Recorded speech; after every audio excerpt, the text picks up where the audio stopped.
Reflexiones Amazónicas con David Landa.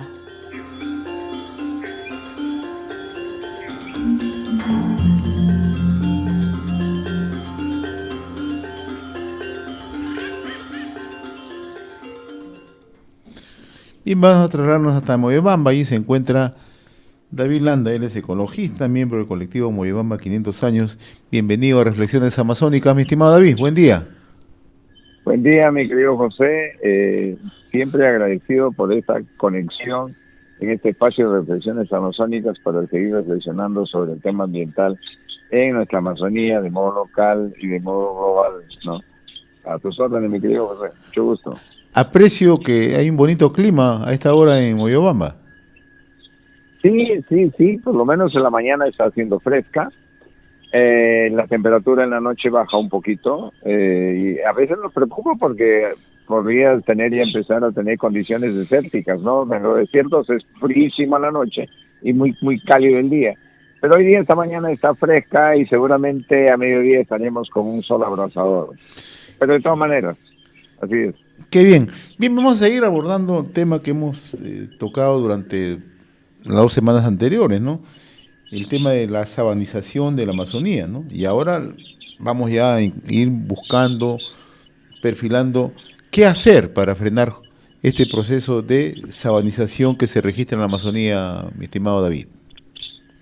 Sí, es importante, claro, porque sí, bien lo mencionaste, hemos tomado una secuencia para hablar sobre la Amazonía. Hace 3 sábados atrás comenzamos afirmando que la bosque tropical amazónica va a desaparecer y eso parecería muy alarmante.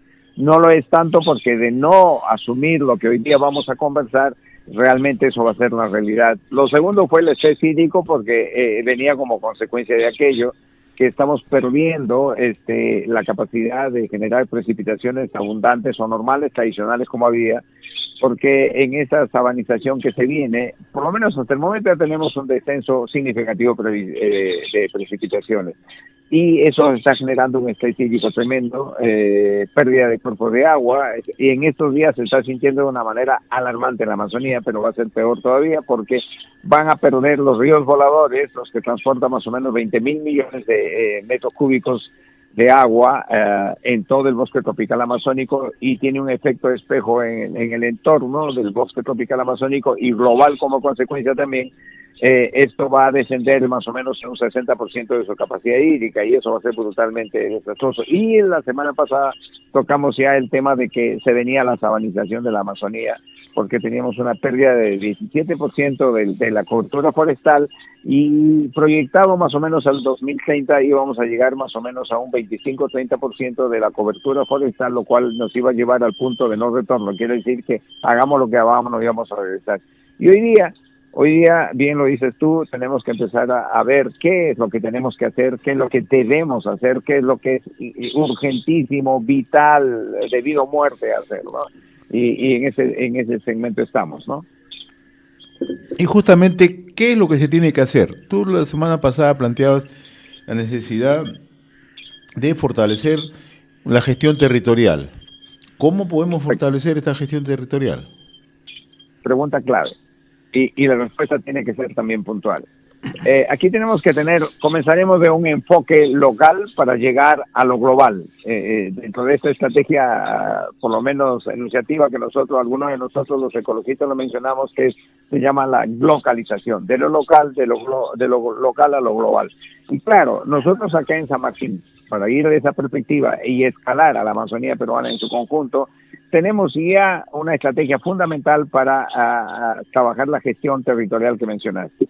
Y esa herramienta es la zonificación ecológica económica. La zonificación ecológica económica, ya lo dijimos en otros programas anteriores, es el diagnóstico y el estudio profundo de las cualidades territoriales y su composición, ¿no? Inclusive con la presencia antrópica, o sea, nosotros, y toda la influencia antrópica y la construcción antrópica, ¿no? Entonces, carreteras, colegios y lo que sea, y también las zonas definir las zonas para proteger, las zonas para tener, de acuerdo a su capacidad de su mayor, para actividades agropecuarias, actividades productivas, y también una muestra y un derrotero para trabajar sustentablemente estos recursos que nos brinda la naturaleza. Entonces, la zonificación es el estudio, es el mapa, es la fotografía de cómo está el territorio.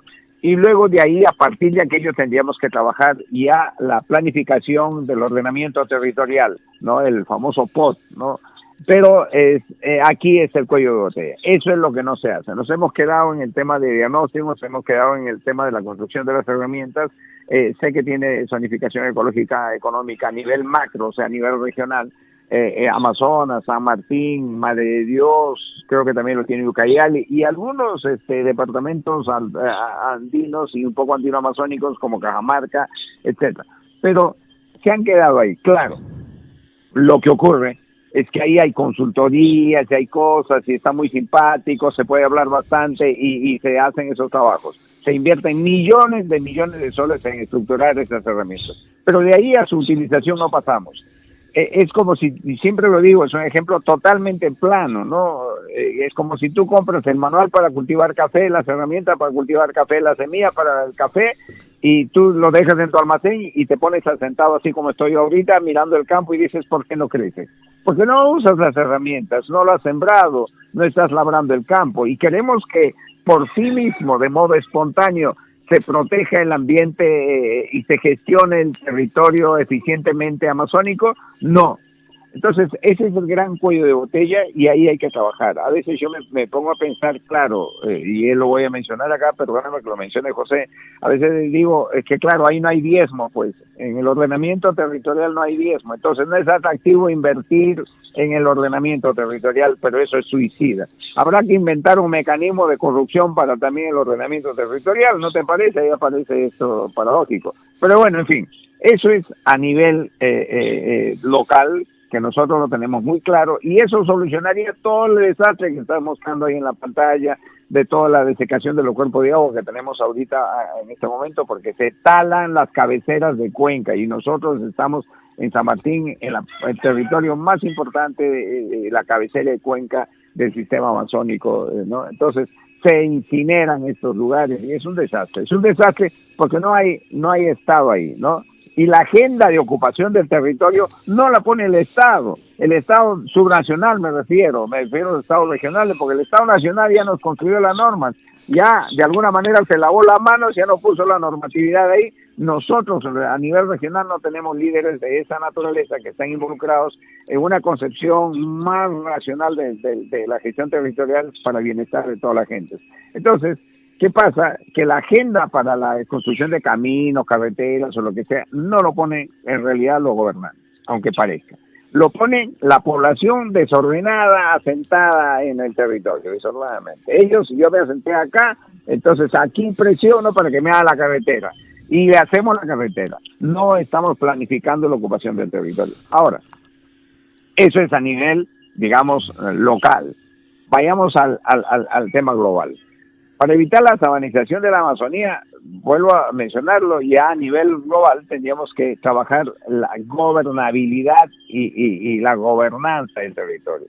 Que el Estado esté integrado con las comunidades, que se generen redes globales interesantes, por lo menos a nivel de 5 redes globales, donde es la alianza entre el Estado, la población, la comunidad científica, la comunidad académica, los empresarios y todo para abordar estos temas.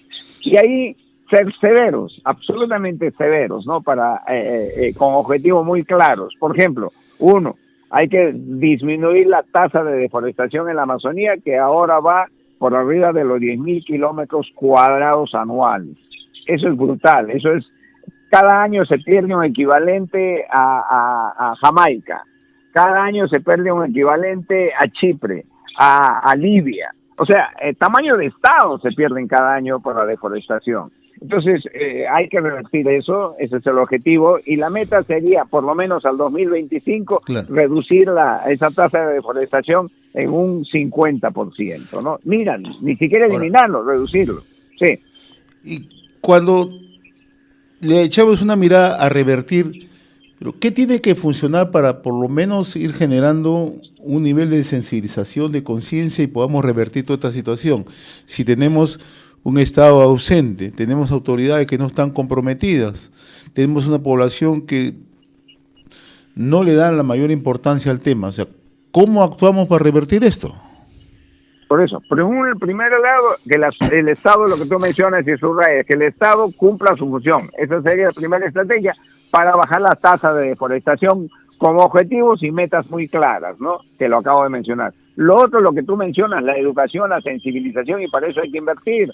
Se estima que debemos invertir más o menos unos $500 millones para implementar estrategias de esta naturaleza en las cuales está inmerso el tema de la educación y la sensibilización de población, de 10 millones de pobladores asentados en estas comunidades amazónicas, por lo menos, para ir avanzando, y a los cuales también hay que trabajarle, hay que implementarle de mecanismos resilientes de adaptación al cambio climático, ¿no? Con una educación ambiental y propendiendo al desarrollo sustentable. Entonces, eso por un lado, pero por el otro lado hay que estimularlos económicamente en el sentido de la conservación, y ahí hay que trabajar los PSA. Los PSA son los mecanismos de pago por servicios ambientales, ¿no? Que relacionados al carbono no emitido. Y si ahorita la tonelada de carbono no emitido está en el orden de los $5 a $10 tonelada métrica en los mercados regulados, en los mercados no regulados, o sea, los voluntarios, han llegado inclusive a 60 euros la tonelada métrica. Y ahí también, si el objetivo es implementar estos mecanismos de pago por servicios ambientales, estos PSA, también tenemos que tener metas específicas, y la meta es que podamos tener al 2030 por lo menos 20,000 millones de hectáreas adecuadas o incorporadas a este mecanismo de incentivos por de fijación o carbono no emitido. Entonces eso tiene que ser clarísimo, por acá hay que implementar esas políticas, mi querido José. De lo contrario estamos caminando a la sabanización, ¿no? El otro asunto ahí, yo he visto que estás mostrando unas imágenes terroríficas de incendios forestales, ¿no? Ahí gran parte del bosque tropical amazónico tiene los puntos rojos por todos lados. El monitoreo en tiempo real de los incendios forestales o de la intervención anómala o ilegal del territorio amazónico, de la foresta amazónica, eso es importante.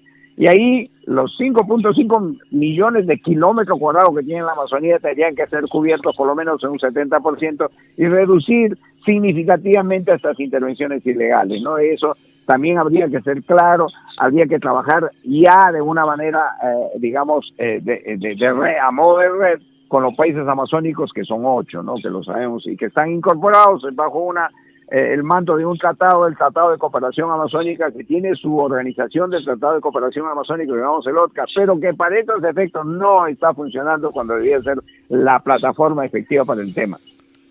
Muy bien, mi estimado David, como siempre, muy reconocido por esta comunicación directamente desde Moyobamba, en nuestra secuencia Reflexiones Amazónicas. Como siempre, David, un millón de gracias. Muy gentil. Gracias, José, para darte una pincelada final nada más del tema. 30 segundos. Sí. El asunto está, todas estas estrategias, si las implementamos ya, tenderían a reducir más o menos a dejar de emitir en el hipotético futuro del 2030 unos 1,000 millones de toneladas métricas de carbono a la atmósfera, lo cual causaría un efecto terrible. Si lo logramos obtener, sería benéfico para todo el planeta, y eso dejaría de sabanizar unas 50,000 millones de hectáreas en la Amazonía, y eso sería especie de España, Francia o etcétera, ¿no? Entonces hay que trabajar. Esto es gravísimo, nos va a afectar a todos. Es el momento de hacerlo, más adelante será muy tarde. Muchas gracias, mi querido José, muy amable. Muy bien, era nuestra secuencia Reflexiones Amazónicas con David Landa, ecologista y miembro del colectivo Moyobamba 500 años. Reflexiones Amazónicas con David Landa.